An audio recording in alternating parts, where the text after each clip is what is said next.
اللہ بے خبر نہیں ہے، باخبر ہے، وہ دیکھ رہا ہے۔ ظالم تو کتنے پر پھیلا سکتا ہے؟ پھیلا۔ اس میں دو باتیں ہوتی ہیں، یا تو ظالم سدھر جائے، قدرت موقع دیتی ہے، اب سمجھ لو، اب سمجھ لو، اب سمجھ لو۔ ظالم نہیں سمجھتا ہے، ایک کے بعد دوسرا، دوسرے کے بعد تیسرا، تیسرے کے بعد چوتھا لائن لگائے رہتا ہے، کہتا ہے سب میرا ہے، سمجھو سب میرا ہے۔ اب تو تیرا کچھ نہیں، سب میرا ہے۔ ہم سمجھاتے ہیں نہیں، تمہارا تمہارا ہے، میرا میرا ہے۔ تم اپنے میں رہو، ہم اپنے میں رہیں۔ ہم تم پر دعویٰ نہیں کرتے، تم ہم پر دعویٰ نہ کرو، ہمارا ہم سے نہ چھینو۔ پر وہ کہتا ہے کہ ہم تو طاقت والے ہیں، لے لیں گے، ہم تو قوت والے ہیں، لے لیں گے، ہمارے ہاتھ میں پاور ہے، ہم لے لیں گے۔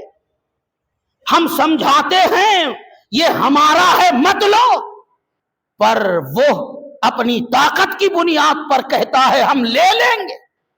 لے لے، یہاں تو لے لے گا، پر وہ تجھے ہضم نہیں ہوگا، وہ تیرے لیے کینسر سے زیادہ نقصان دہ ہوگا۔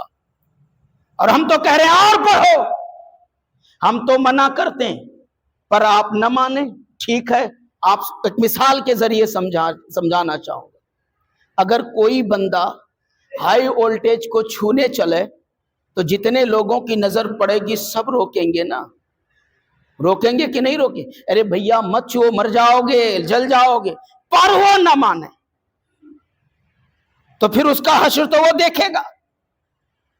تو ہم تو سمجھا رہے ہیں، ہم تمہارا بھی بھلا چاہتے ہیں، اپنا بھی بھلا چاہتے ہیں، ملک کا بھی بھلا چاہتے ہیں۔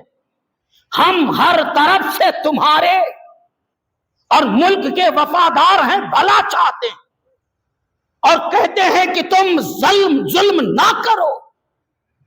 پر آپ تو ظلم کرتے کرتے اب ہائی وولٹیج کو اٹیک کرنے کی کوشش کر دیا، اور تم کو پتا نہیں کہ اس ہائی وولٹیج کو مدینے والے نے بھیجا ہے۔ بات سمجھ رہے ہو؟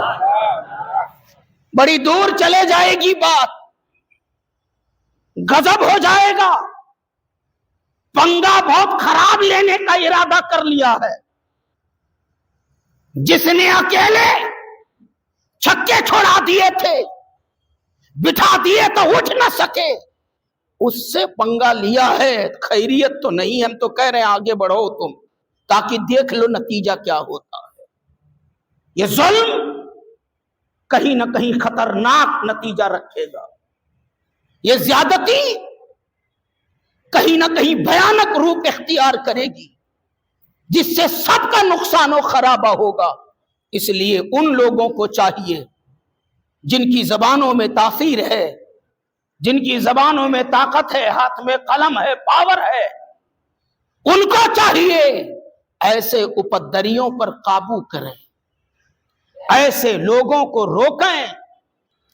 خود ہندل ولی نے اجمیر کی سرزمین پر کتنے ظالموں کو ظلم سے روک لیا، جوگی بن کر آئے تھے، عبداللہ بیابانی بن کر لوٹا دیا، دشمن بن کے آئے تھے، دوست بنا لیا، ظلم کرنے آئے تھے، انصاف سکھا دیا۔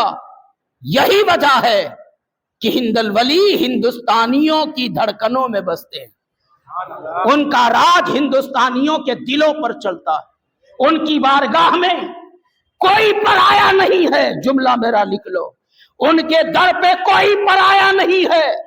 وہ مذہب دیکھ کر، مسلک دیکھ کر، ذات پات دیکھ کر کرم نہیں کرتے، جو آتا ہے وہ غریب نوازی کرتے ہیں، جو آتا ہے جھولی بھرتے ہیں۔ یہی وجہ ہے ہندو، مسلم، سکھ، عیسائی سب میرے ہندل ولی کے دربار میں جاتے ہیں، اور سب کی مانگیں پوری ہوتی ہیں، سب کی جھولیاں بھرتے ہیں۔